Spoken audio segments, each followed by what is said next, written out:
Calabar, sud-est du Nigeria. À la tombée du jour, des centaines de prêtres évangélistes descendent dans les rues pour prêcher la parole de Dieu. Dans cette région où les églises prolifèrent, une malédiction frappe certains enfants. Ils seraient des sorciers, au pouvoir destructeur. Ils briseraient les familles, ruineraient les finances, apporteraient la maladie et la mort.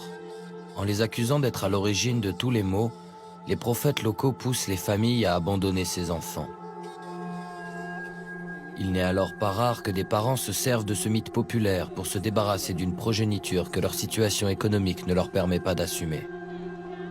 Battus et rejetés, ils sont ici près de 20 000 à être condamnés à une vie d'errance. Ces enfants sorciers, on les appelle les Skolombos.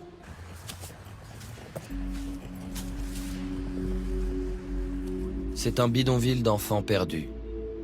Un village de fortune où près de 300 Skolombos sont livrés à eux-mêmes. Ils sont entassés par dizaines dans des baraquements précaires.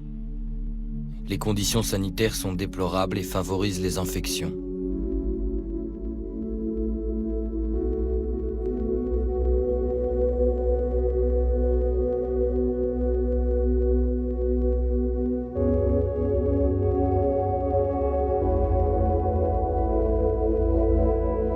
Ici, agressions physiques et sexuelles sont monnaie courante.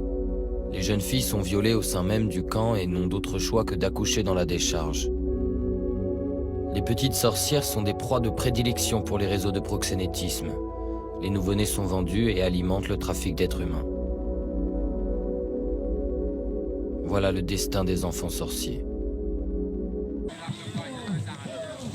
Dans le delta du Niger, c'est le courant pentecôtiste qui compte le plus de fidèles.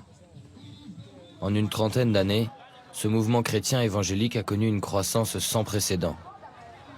Les prêtres promettent un bien-être spirituel et matériel à des fidèles abandonnés par un État défaillant.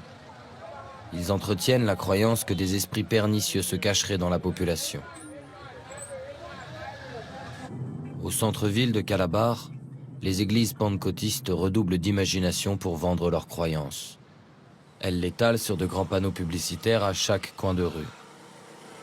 Industrie religieuse, l'argent est au cœur des enjeux pour ces prédicateurs, manipulant les croyances mystiques pour faire des enfants sorciers un véritable business. Eux seuls détiennent la clé pour les familles qui souhaitent libérer leurs enfants du diable, l'exorcisme. Une clé réservée aux foyers les plus aisés, près d'100 000 $. Ce dimanche,